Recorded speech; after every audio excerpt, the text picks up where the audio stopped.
welcome to the stage, founder of Black Hat, Jeff Moss.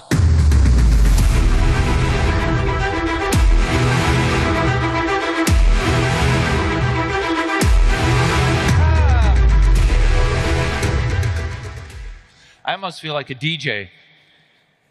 That's pretty good. Hey, so welcome. This is day 2 of the 26th anniversary of Black Hat USA. Thank you all for getting up in time.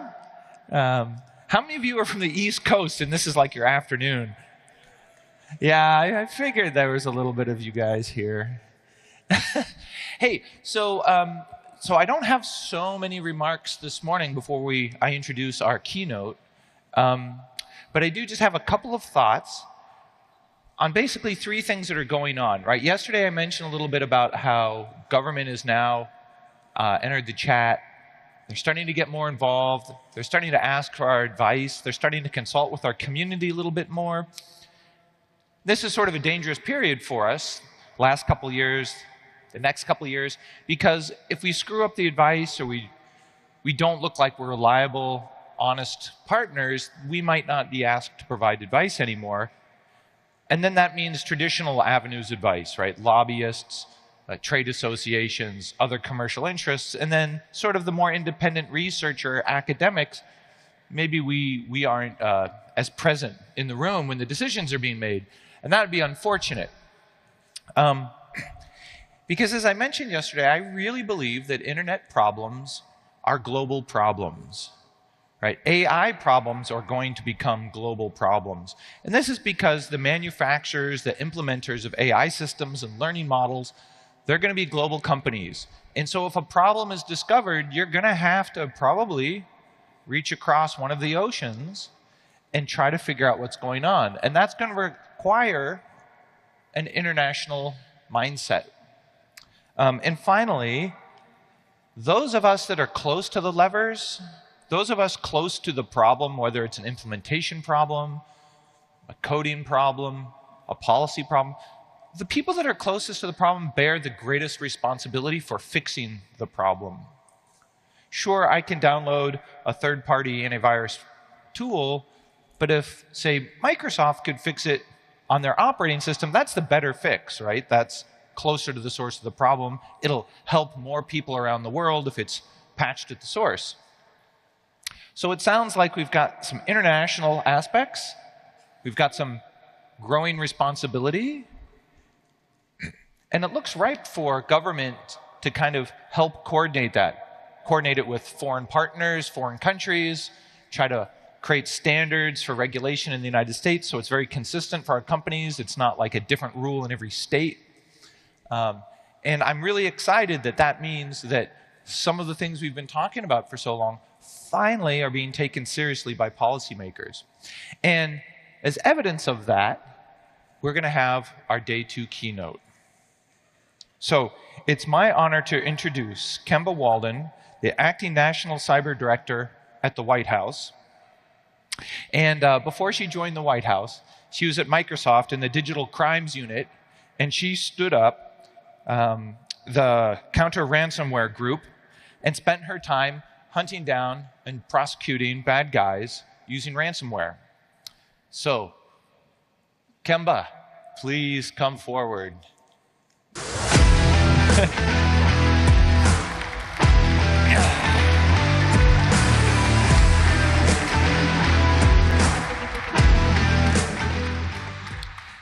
And kicking off the conversation with Kemba is Jay Healey from Columbia University. You might recognize Jay when you see him. He's been on the Black Hat Review Board for about a decade, and he started hanging out with hackers back around DEF CON 9. And he hails from the Air Force, information warfare back in the early days. So he's got a pretty good perspective of the various communities. So I'm looking forward to him putting on his analyst hat and having a good conversation with Kemba. So welcome, Jay.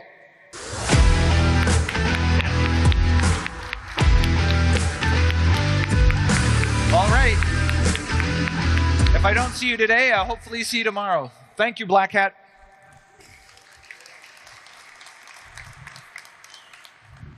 Amazing. Great to see you, Black Hat. Thank you for coming for this morning's keynote conversation that I'm going to be having with Kemba Walden.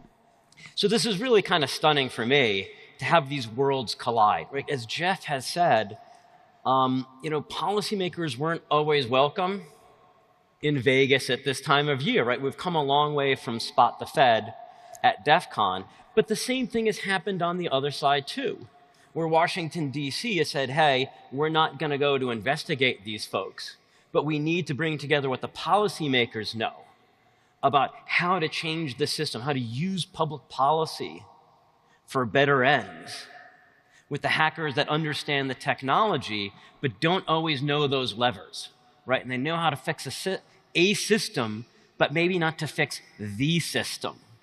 So we're really happy that you were able to come today, Kemba. So as Jeff had said, I've been on the Black Hat Review Board, on the DEF CON Review Board. I've also been in the White House twice, including working for Kemba and helping draft some of the strategies we're going to be talking about. So it really is my worlds coming together today. So Kemba, we've had these problems for decades. We've had back to 1970 of studies saying we can't fix these technologies. We can't make a computer secure. ONCD is one of the newest ways that Washington, D.C. has said we want to come together and really get these decades of problems. Can you tell us how does ONCD, how does the National Cyber Director, your role, fit in and help us fixing these problems?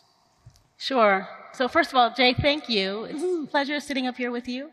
Thank you to Jeff. I'm vertically challenged, so I'm going to sit up, because if I sit back, my feet dangle.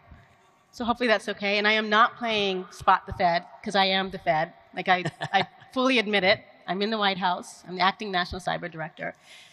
So we are a startup in the White House. Startups take a lot of energy, a lot of time. They're almost like your kids. You have to nurture them. But we are lucky because we have a statute that describes exactly who we are and what we do, and they gave us a few superpowers. Right. And just like, so you're in law, right, when you mean a statute, right? Yeah. A law has been passed that said this is not going to be there, and that gives staying power, right? Absolutely. So Congress passed a statute, and they made a law that says that the White House has to have a durable presence thinking about strategizing for cybersecurity, no matter what the administration. It's there whenever the presidents come and go. We're allowed to hire federal civilian employees. One of the coolest things I think we've done was we invited a bunch of hackers to the White House. That turned a lot of heads. But I think it was, it's one of those superpowers that we have, that we're there, we exist, and we're there to think about these problems and to make real policy. And just to put it in terms for y'all, it's a change to the operating system, right? You had the system operating one way, and it was said this isn't sufficient. And so I think with the creation of CISA, with the creation of ONCD, right, it was Congress and the administration branch saying we need deeper change, and we're going to change the operating system. That's right. And it really struck me beforehand at the White House, before ONCD came around, so the Office of the National Cyber Director. There were maybe, 15, 20 people in different places in the White House that were doing, right? You had some people maybe in the economic side in the National Security Council. And so how big is the team now? So we have about 78 people on staff. We are at full operating capacity, but we need more. We have the work of 100 or so people, and we're hoping to hire that many people. And we're there to really shape policy.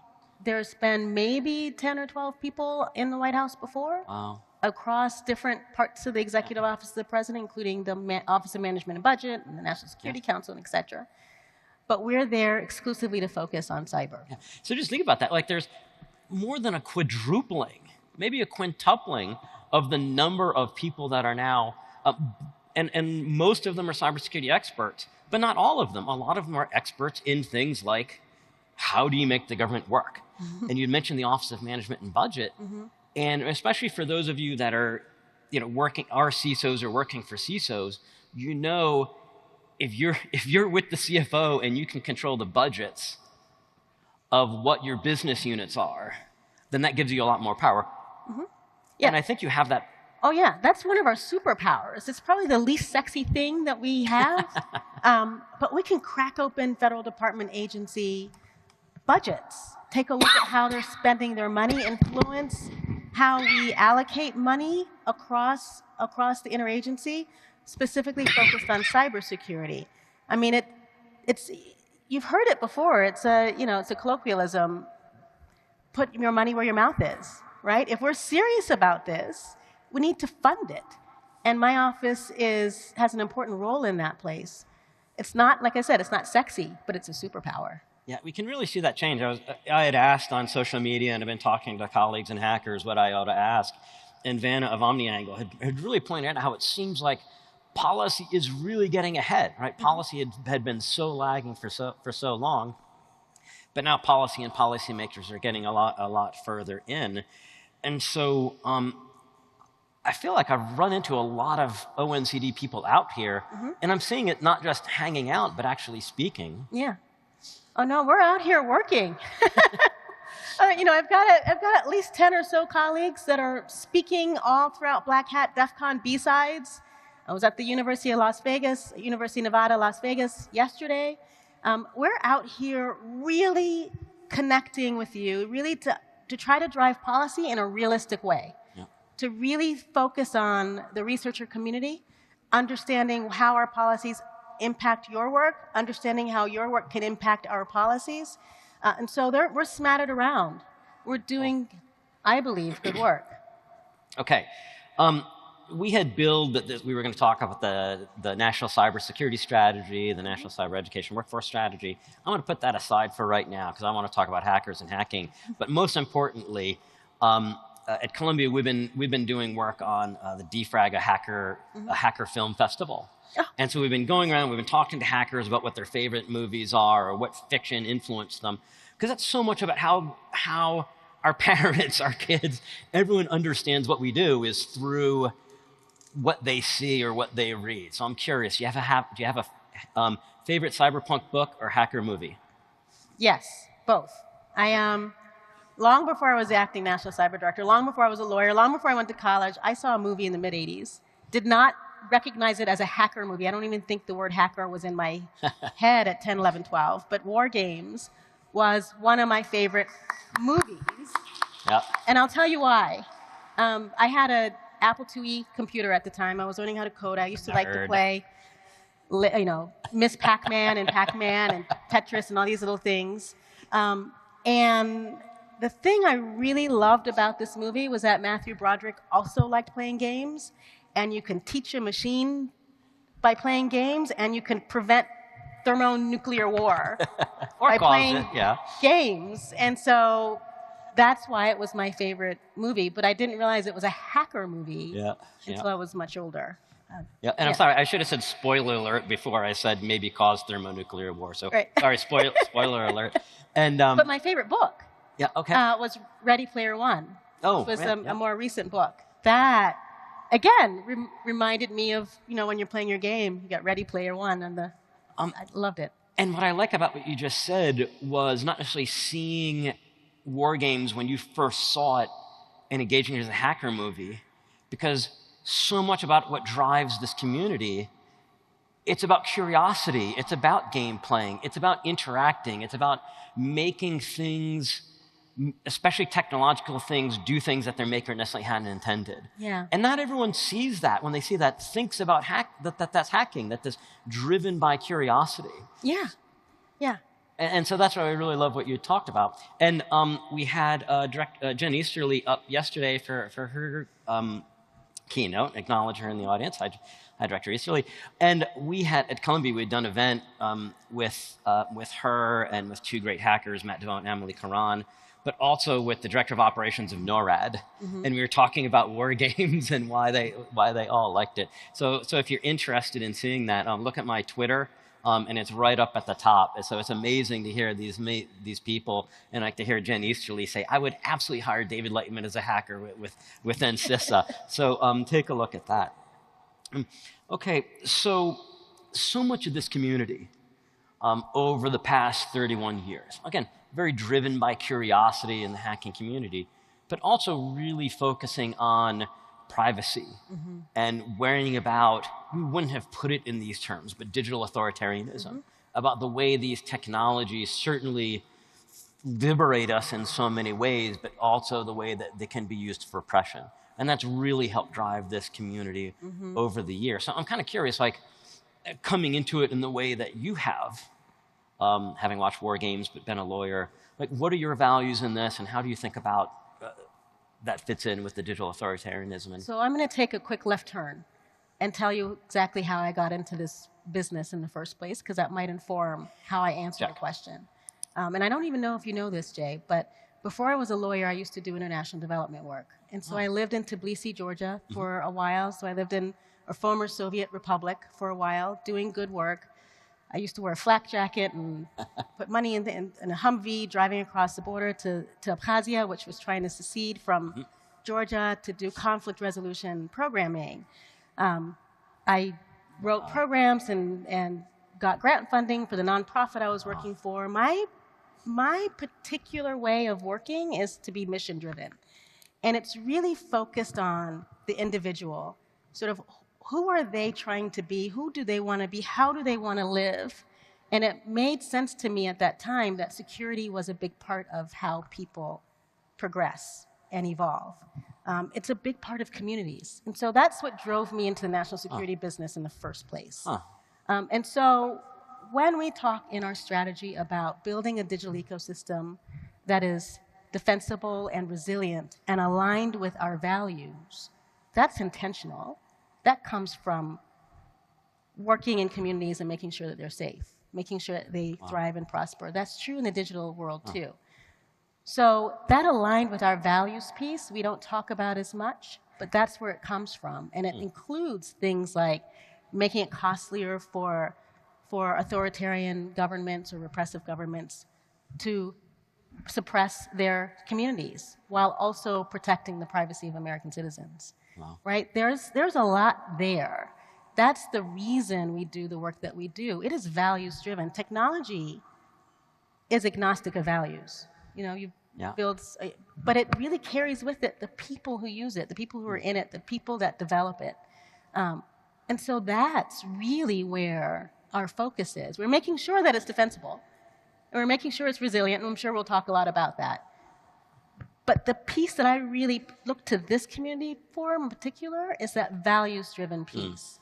How do we make it more costly so that if you're a student working overseas and you're just trying to do research, that you're able to do your research, that you have a free and open internet, that you're able to communicate what you need to communicate. You're able to communicate human rights abuses. You're able to communicate government corruption, and that you're able to do the things that you want to be able to do without being repressed.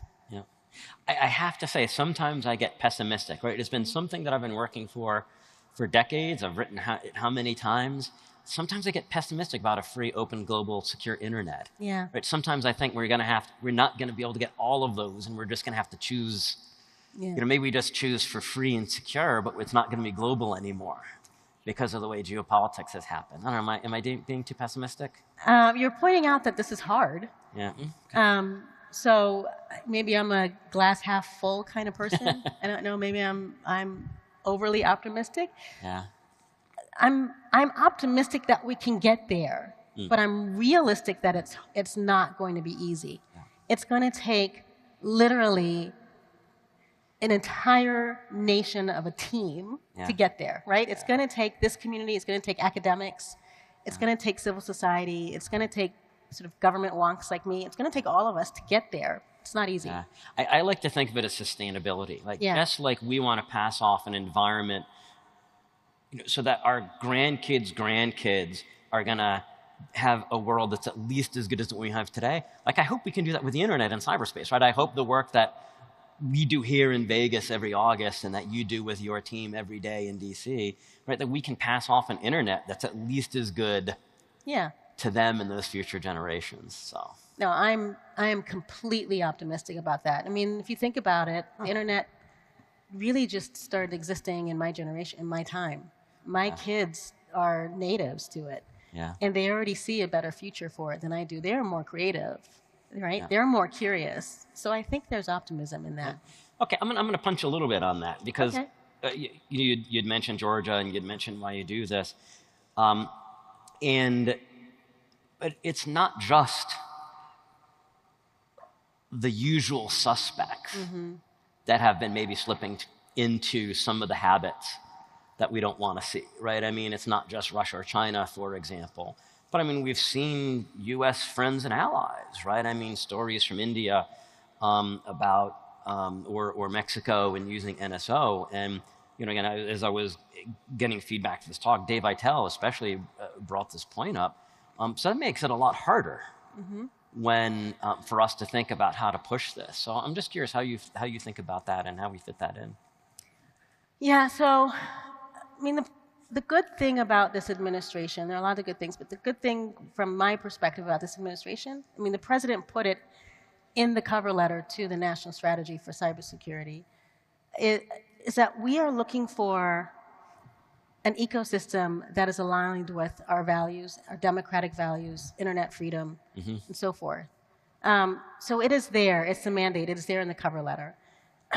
He's also executed for the first time an executive order. It's not perfect, if I can say that on the record and out loud, but it's an executive order that prohibits operational use of surveillance technologies for national security purposes.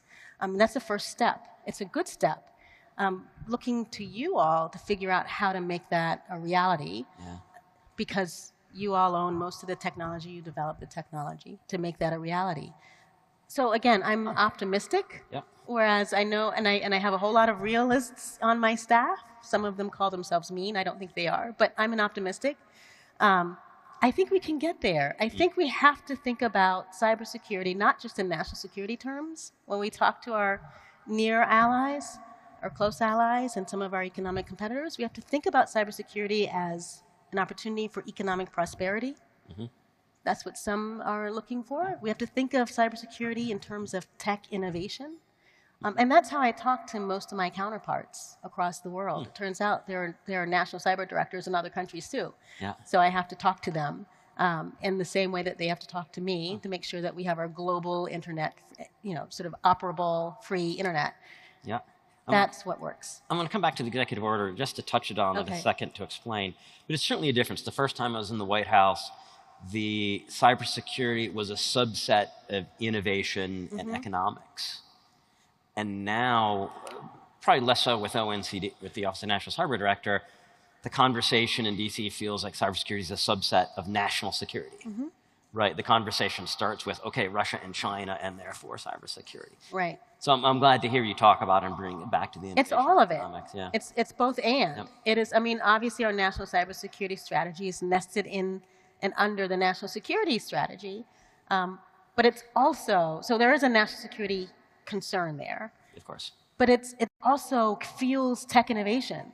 It also fuels economic prosperity. That's a part of what our workforce strategy is about, right? But it is definitely a both and. And I'm going to put on my professor hat for a second here, because you talked about the executive order. And what I loved about the executive order, it's something that I first heard from Dan Geer probably 20 years ago, is that you don't have brakes in the car so that you can stop. You have brakes in the car so you can go fast. And you can stop. And what I loved about the executive order, this is the executive order on surveillance technologies, was it said, if you do these things right, if you're selling these technologies, which law enforcement needs to track down child sexual abuse material or track down terrorists, but you've got to do these things. And if you can do these things, then you can sell to the US government. But if you don't, you are forbidden. You are not around. And by setting out the rules, it's like in a relationship, right? If someone says, hey, I'm going to love you, you can do all these things, but just don't do these things, it's very freeing to know. And sometimes it takes the government not to say you can't do those things, but you can do these things and it's going to be okay. And that's just true. We take an affirmative vision in everything that we do, right? That's what that is. It's about what we want to drive, what we want the internet to be, what we want the digital economy to look like. We want to purchase and procure great innovative technologies. Like these are our affirmative actions. But we do have to be clear about the rules, what the roles are, what the protocols are, right? That's what we're aiming to do. Cybersecurity, you've heard this before, and we have all of these, the big breaks make cars go faster. I think that was attributed to Jeff at some point. But, you know, we have cybersecurity's technology protocols, rules, and people. But we have to put the rules in place, right, in order to make this go in the right direction. Yep.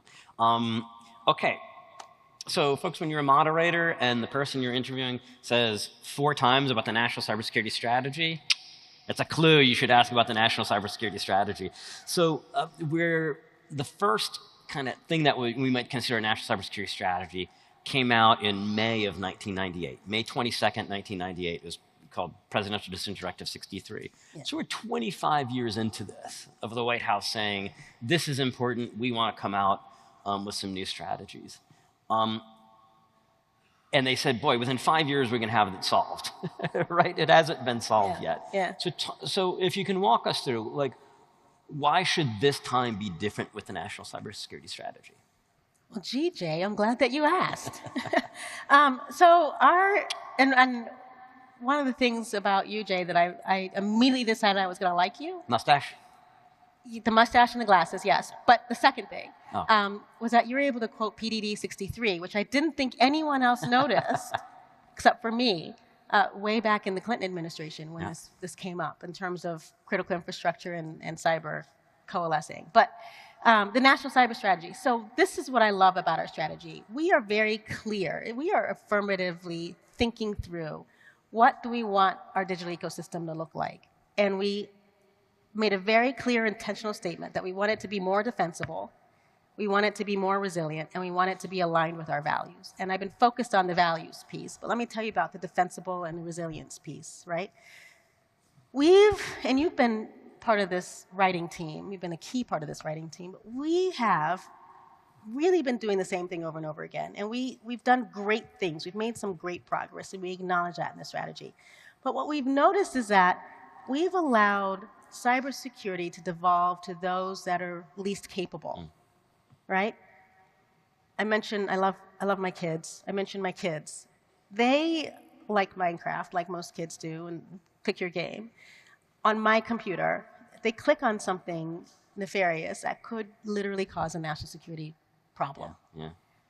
That's scary to me as a mom, but that's just wrong, right? It's not effective. We need to try to figure out what our policy solutions are to rebalance that responsibility, to make sure that those that are more capable of bearing cybersecurity risk have the opportunity to bring it down, to buy it down. I'm talking producers, I'm talking cloud service providers, large companies, I'm talking, even not so large companies, but that really are key to our technology. I'm talking about the federal government. Those of us that are more capable should be able to buy down cybersecurity risk, right? And then what do you do with that residual risk? We're never going to get down to zero. I mean, cybersecurity is an exercise in risk mitigation. You don't get to zero. Try, but you have to make sure that when there is a cybersecurity attack, when there is a cybersecurity event, that downtimes are minimal, that uptimes are swift, that cyberspace is resilient, right? So we have to invest in the resilience of cyberspace, not just in the technology, although we have a whole pillar 4, that's focused on that. And hopefully you'll ask me about open source later. But we have a whole pillar. Of course I was going to ask about open source. A whole pillar about that technology, but making people resilient, making doctrine resilient, right? It's all parts of cyberspace that we need to make resilient in order to withstand an attack so that it's not a catastrophic attack. So those are the 2 primary shifts. Now, there are 27 objectives all across 5 pillars. It has to be wonky. It is from Washington. So you have all the bits and pieces. But that's really what we're after. We're after making sure that we have a digital ecosystem that's defensible and resilient, and that we're the ones setting the agenda, that we're not just constantly reacting to bad guy of the week, that we are actually affirmatively doing things proactively to make sure that they're chasing us, that we're not chasing them. It's funny, I almost imagine here you giving advice to your kids, right? It's not about not falling, it's how you get back up. Yeah. Right? And it's about that resilience. Yeah. It really struck me in the new strategies in the implementation plan, So the part you talked about there, about this shift and being more defensible and moving away from so that some random employee in your company can't bring the company down. Yeah. But when you actually look at the actions, there's been a lot of continuity between administrations, right? If you look at Republican administrations or Democrat administrations, 25 years, it seems like there's quite a lot of continuity of the direction that we want to go in. Yeah, it's one of the reasons. I like cyber for a lot of reasons. One of them is that it's like not political. I know it sounds weird coming from the White House, but I haven't met anybody that's like anti-cybersecurity. Right. Nobody, right? It's one of the things I like about it. Yeah, excellent. And so we're going to come. I want to come back to one or two of those pieces there, because if there is one that's different, it's maybe on the regulation. So we might come back to that. But how will we know if we're succeeding, right? So you talked about defensible. Yeah. Right. How do we know if the strategy is doing, not just if we're doing the thing the strategy says? Yeah. Right. That's a process metric, right? We said we were going to do X, Y, and Z. Did the White House actually see these things happen? How do we know if we are getting more defensible? That is the biggest question. And I don't necessarily have a clean answer. However, one of the things that we've done that in my mind is novel from a wonky perspective is that we've published exactly how we're going to implement the strategy, right, on the White House website. That's new. I don't think we've done that before. That is brand new. And I got to tell you, it made a lot of people nervous that we were doing that because we then subject ourselves to accountability, right? Yeah. The only way that we can be trusted is if we are transparent about what we do, that we show that we're capable about what we're doing, but that we have character, and character comes accountability. So we have published an implementation plan with 69 action items. 18 departments and agencies have committed to leading at least one. CISO's leading 10, I think. We're leading 14, so forth, and State Department's leading a good number. So we have activities that we are clearly defined on the website. We have a deadline for when we hope to complete that activity, and we have a lead agency and supporting agencies. The only thing I could not do from my vantage point is assign activities for all the private sector components to it, the researcher community, the academics, civil society. So we posted it so that people are able to plug into it. One metric is how are we spending our money, right? So we have the superpower. I decided to use it in building that implementation plan. The person in my office that's responsible for, and she's really an expert in budgeting, focused on the implementation plan so that we can figure out how we're going to make sure that every agency is funded appropriately to be able to meet the mandates that we put in there. And then I have a policy person, a programs person, that looked at programs to think about how are we crafting these activities so that they drive towards our strategic objectives. I welcome input into how to make it work better. You'll see this is an evolving process. We'll do an implementation version 2 probably in the spring so that we can update, we can iterate, we can make sure that we are getting the right actions at the right time with the right metrics. Okay, so that's going to be transparent. So it's transparent. The 69 actions that were in there, there's going to be more to come. Yes. Because I think you got dinged a little bit that some actions didn't have, or some parts of the strategy didn't have an associated action. Right. Or that some actions struck, I think, some critics as falling a little bit flat. Right. I think, and I welcome all of that. Yeah. The good and the bad and the ugly. The only way we're going to make this work, like I said up top, I mean it genuinely, is that everybody is plugged in and helps us figure out how to get to that positive outcome that we're looking to. I got to participate in a little bit of this process, and it really stunned me because we started with something like 400 actions. I mean, the team went back all the way to the national strategy of 1998, the PDD 63 in 2000 to say, all right, the White House said we were going to do these things as a government. Did we do them?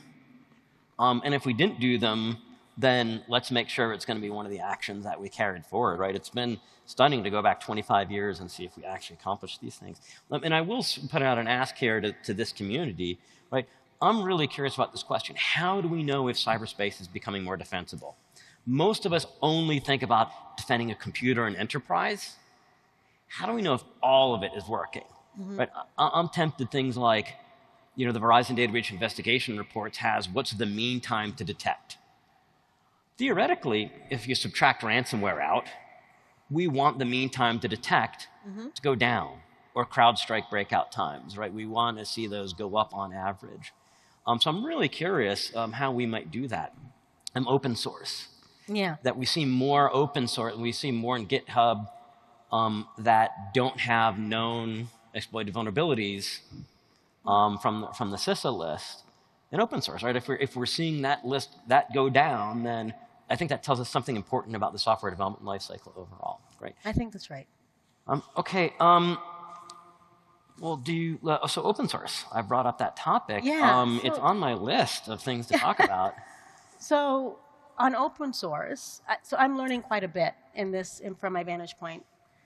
Couple of things. One, my office, along with CISA, DARPA, National Science Foundation, OMB, the Office of Management and Budget, has just put out a request for information on open source secure open source, right? OSS. We just put that out this morning. Oh, no kidding. Yeah, 60 days to react, to respond. And here's what we want to understand. How do we make open source? And the government relies, I think there's like 95% of our technology relies on open source. How do we make it more secure is a fundamental question. How do we influence, encourage, require memory-safe languages? I need reaction to that, particularly from this community. And so we made sure that we published it so that this community can plug in and help us make smart, realistic policy around how do we make our open source technology more secure. I was stunned.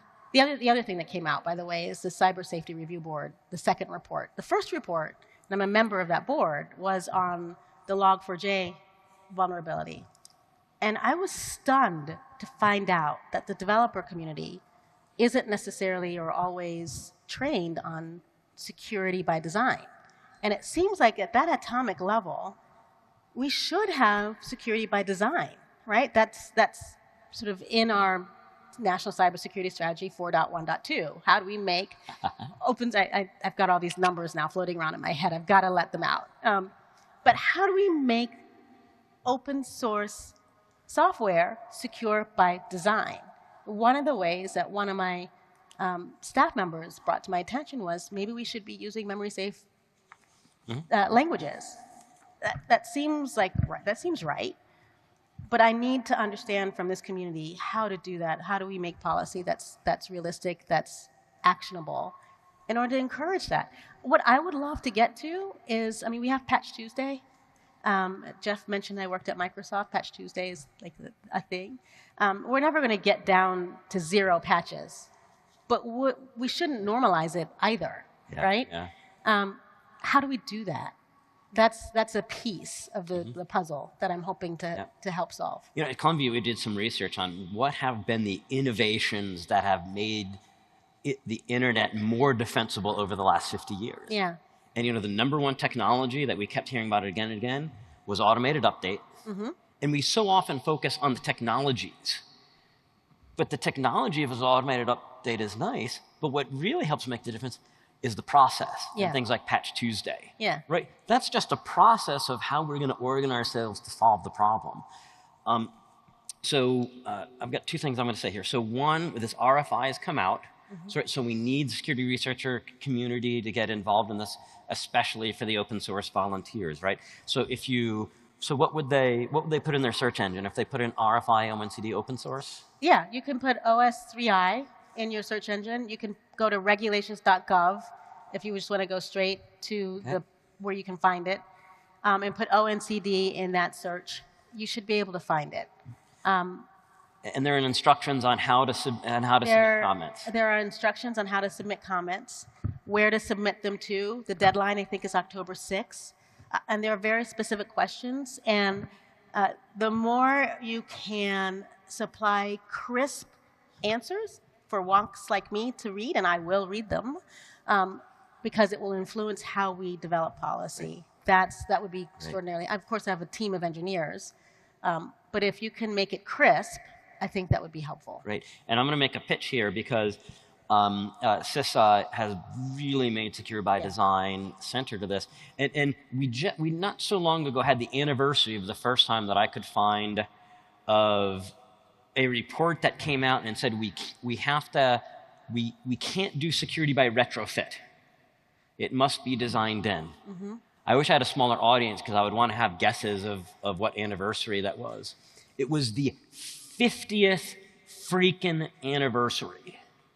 Not October 1972 was the first time I can find that in print. And by the way, one of the authors of that report, it's a name we should know. Her name was Hilda Matthew. She was an NSA engineer. And just think about how lonely that was, her being the NSA person and the only woman in that room, right? We know names like Grace Hopper, and we need to know people like Hilda Matthew. CISA has been making a big push for this with other countries. It's not just the US. Oh, yeah. And right after this, at 10:20, in Islander HI is CISA talking at Unsafe at Any Speed to be talking about their secure by design. So that's Bob Lord. So if you like this, please go and hear Bob Lord in that session. Let's jump to, we might come back to regulation, but I want to talk about the cyber workforce and education strategy, if we can, because that recently came out. About a week ago. So please tell us about that. So if you believe in the framework, the proposition that cyberspace is technology, people, and doctrine, right? All three, your devices, the protocols, the rules of the road. People are an essential part of that. And making sure that we have resilience in all parts of cyberspace was important to making the strategy run. We found that people are so integral to cyberspace that we had to do a whole separate strategy that hangs off of the national cybersecurity strategy. Some of my counterparts overseas were questioning why we didn't talk more about workforce and education in the national cybersecurity strategy. Well, it's because we had another whole bucket to talk about it. So what we've thought through, the White House hosted a summit about a year ago, last July, on workforce education, just to gather ideas. Some of you in this audience were in that room. And we came to the conclusion that there are really three pieces to this. It's the urgent need to fill cyber jobs now, right? We've got that. We know that. There are some order of hundreds of thousands of cyber jobs that are unfilled. And as a national security lawyer, that's a national security problem in my mind. But then we realized, well, no, this is really, there's an economic opportunity here. There are people out there in the world, in our communities, that have the right talent, the right skills, the right thinking skills to be able to contribute to cybersecurity, cyberspace. And how do we bring them in? How do we bring them into the fold, right? So there's an economic opportunity for that. There's tech innovation here too. So we need to fill these roles in the federal government and the national, in the national enterprise, the national ecosystem. But then what's the pipeline look like? What are we teaching our kids? How do we get our kids so that they become not just app natives, but that they can, that they can do cybersecurity, that they become integral into how we think about cybersecurity. And so the strategy we built has four pieces to it. The first is, how do we make sure that everyone stays resilient, right? Is it something more than cybersecurity awareness? Our answer was yes. It's something more than cybersecurity awareness. It's making sure that every human has digital literacy skills, computational literacy skills, right? How do we make sure that the entire population is more resilient? That's the first pillar. The second is, what are we doing in K-12? What are we teaching our kids?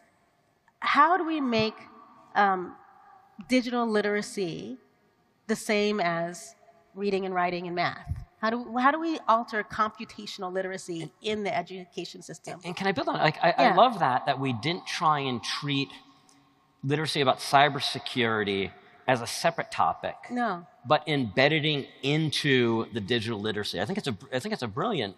Right? I love that you did that. Yeah, thank you.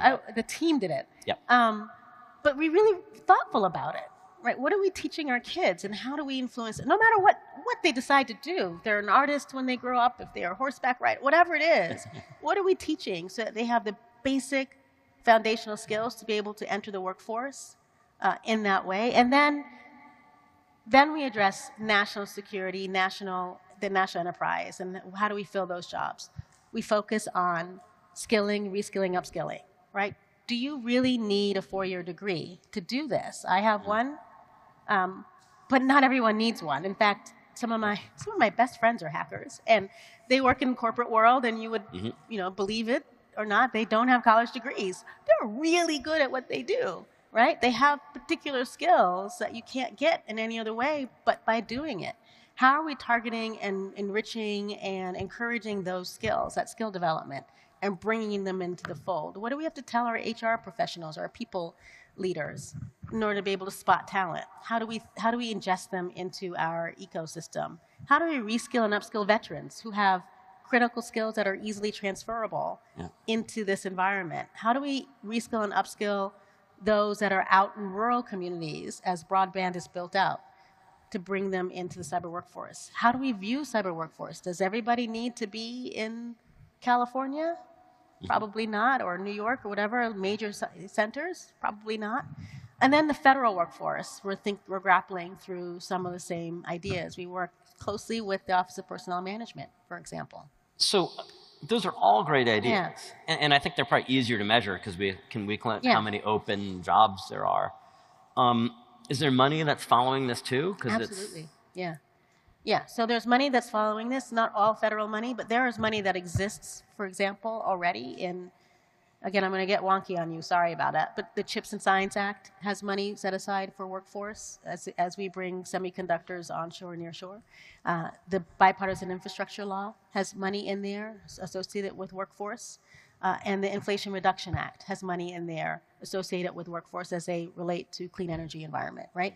So we're already getting started with some funding sources. As we produce an implementation plan associated with our cyber workforce education strategy, we'll find more pockets of money, and then we have that superpower that we can rely on in order to make sure that we are providing enough resourcing for grants, for example, that the National Science Foundation just re-upped, I think another $25 million towards this effort. The National Security Agency, I think, has 4 or 5 new pilot programs. I was just at UNLV yesterday, because that's where one of their private pilot programs are for building cybersecurity centers for experiential learning, again, to build those skills. They have a great escape room there, by the way. You should go check it out if you have time. So there's money that's following. Then we have philanthropies. We have other agencies, other entities that have made commitments. You can look at them all online. But there is funding coming through. It reminds me that something that the president said when I think he was still a senator, don't tell me what your priorities are, show me your budget and I'll tell you what your priorities are. And so I really like hearing how much of the money is flowing. It also really points to the importance of Congress working together with the administration, right? Because you have these laws, because Congress is creating things like ONCD and CISA, and they're including in the budget.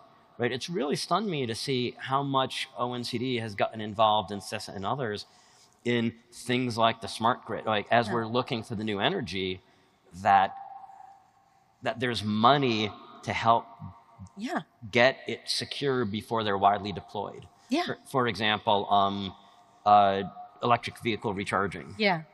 No, that is really important because the Inflation Reduction Act is appropriately investing in that market, in clean energy market.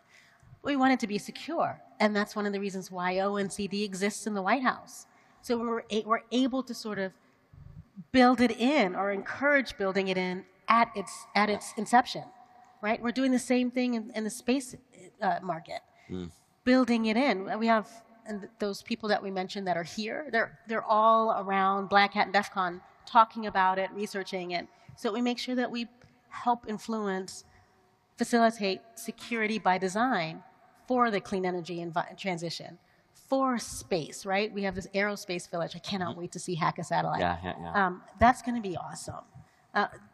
So we're being thoughtful about these approaches, but we want to be realistic about them too, and that's where this community is being. Yeah, and to me, I think it's one of those.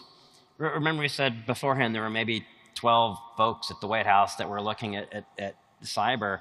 because you've got so many, you now have a team. We say, well, why is workforce going to be fixed this time? Well, you have...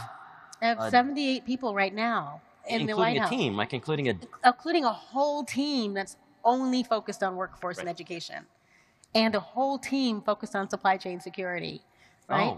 And a cross-functional team focused on electric vehicles and space and open source. Yeah. Like it's an embarrassment of riches almost in our White House, and we're still hiring. So for those of you in the back that didn't hear that, we're still hiring. CISA is still hiring. But we are really focused on this intentionally, and this is all that we do. How do they find those jobs? Well, the way I found my first federal job was literally on usajobs.com. So that is a thing. It happens. It works. That's how I found my first federal job. Okay, so usajobs.gov. Yeah, .gov. Sorry, not com. .gov. All right. It's interesting because when we talked about the strategy, we talked about what was important to us. Yeah. The values behind it, the shift of trying to make the internet more defensible and reduce the burden on the individuals at the end.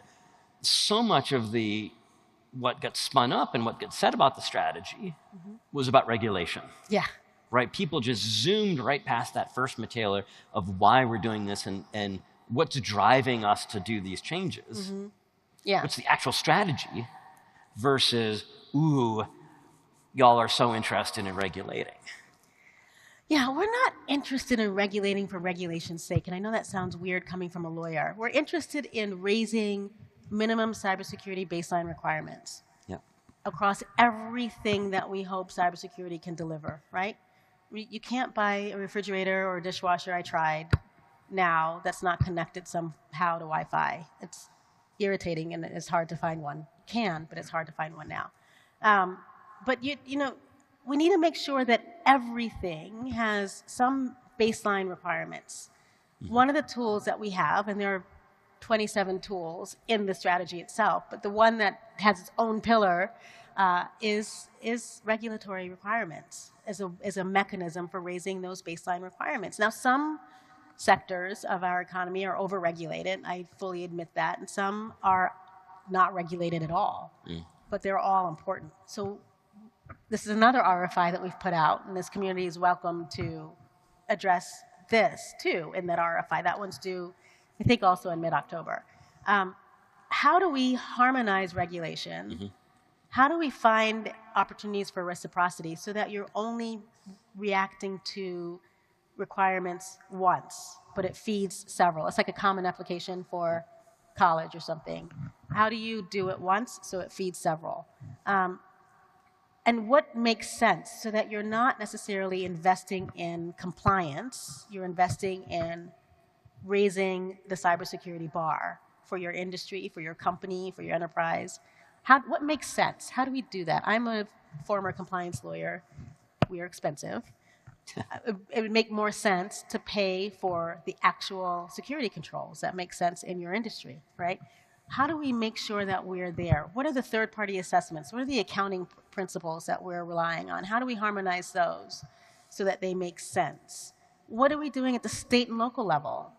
How are we harmonizing with state and locals? How are we harmonizing internationally with privacy laws and GDPR and the AI Act and all these things? How do we make sure that we are moving towards a common goal of raising cybersecurity requirements? That's what that's about. Yeah, it really struck me at how much of the conversation was about harmonization. Yeah. Like predominantly about how we can... Harmonization and reciprocity. Yeah, great. Well, what's the difference? So we're not never. It's going to be likely that we will get agencies and departments to accept each other's responses to regulatory requirements, more so than having the exact same language across all of the departments and agencies. That's harmonization, right? So how do we do both? How do we find the same taxonomy across all departments and agencies that have regulatory power? But how do we also, if we can't get all the common taxonomy, how do we also get one agency to recognize another agency's responses, reactions? Okay, great. Yeah. So we've heard a lot about AI, right? Yeah. DARPA was out here yesterday talking about the AI challenge. I would think AI is going to be, it's got to be affecting everything that you're doing, right? From workforce and the rest. And so how's White House and how's the Yeah, this wouldn't be a proper fireside without somebody mentioning AI. The DARPA thing is really exciting and really cool, but I'm much more wonky about how I think about AI. AI, we all know, has 3 buckets to it, right? The inputs, the large language models, the compute power, and the algorithms. And so I see them in those sort of buckets, AI. On the data side, what are we doing to protect data? So that when we feed large language models, it's reliable data, it's data that's protected. How do we protect privacy in that space? On the compute piece, it's the Chips and Science Act. How are we protecting our supply chain for semiconductors, right? And distributing them. How are we going to use that in an effective way? The algorithm piece is the most interesting to me because that's a people piece in my mind, right? So that's the workforce and education piece. How are we recruiting, training, retaining those that are crafting the algorithm? Algorithms are going to carry the best of our values and some of the worst of our values. What are we doing on that people piece? And then AI in general, how does it impact workforce? The good news is that it impacts workforce. Whether it's good, bad, or ugly, we need to reskill and upskill our workforce to be able to effectively use AI. AI might be used well in defenses. AI is being used well by adversaries. But how are we developing our workforce in order to be able to use AI technology or any emerging technology effectively and productively? Yeah, because I like it in the workforce because we so often focus on the supply of cyber workforce. Yeah. And AI can help us reduce the demand for workforce. I'm concerned. So I'm But like when we had ATMs way back when, I don't know if you remember days where ATMs didn't exist. Yeah. I think I remember days where ATMs didn't exist. And when we had ATMs, people were worried about the banking community, the tellers, right? We ended up having more tellers with more specialized skills because the low-hanging fruit was being resolved through ATMs. So it changed the workforce, but not by getting rid of bank tellers, but by changing what bank tellers do, right? Great point. Now, I'm a bit of a pessimist, not on that side, because I'm so focused, right? To me, it's all about defensibility. And anytime I see a new technology or new something or other, I say, okay, is this going to preferentially help the defenders or the attackers? And so, and almost everything has helped the attackers, right? Almost everything we've done adds complexity and ends up. And so I come down a little bit pessimistic on AI because I suspect because defense is diffuse, the benefits of AI are going to be spread around, whereas the attackers can get the benefit because they can have AI-driven attacks. That's why I was so happy to hear about DARPA yesterday. Yeah. And to talk about, okay, can we use AI to, for example, patch at scale? Yeah. So you're an I'm the optimist optimist on the side, right? All right. We should have titled this panel differently, the pessimist and the optimist. I think AI, yes, of course, any new technology is going to be used both for good and for bad, right? As a tool and as a weapon. How do we invest in AI so that we can effectively use it as a tool? I think is a phenomenal question to ask, and I'm thrilled to see DARPA focus on this research question and focus on it for 2 years and put quite a bit of investment in it, because I think it can be used to harden our defenses. But there might be other creative ways that AI can be used. I don't know what they are yet. I'm hoping that you do. But I think it can be an effective tool. Now, we have to put the right guardrails around it. We have to make sure, we have to have the right protocols around it, right? So that we can freely use it, to borrow something that you said earlier in the hour. But we need to be able to harness the power of any new technology. And like I said before, technology itself comes agnostic with values. It's us. We put the value in the technology. So let's figure out what that is for AI. I think there's some good things that could come out of it. And I love that we coordinate our outfits, right? I'm the pessimist. I'm wearing all black. You're the optimist. You're wearing white. Yeah. So please, thank you. Please join me in thanking the acting National Cyber Director, Kemba Walden.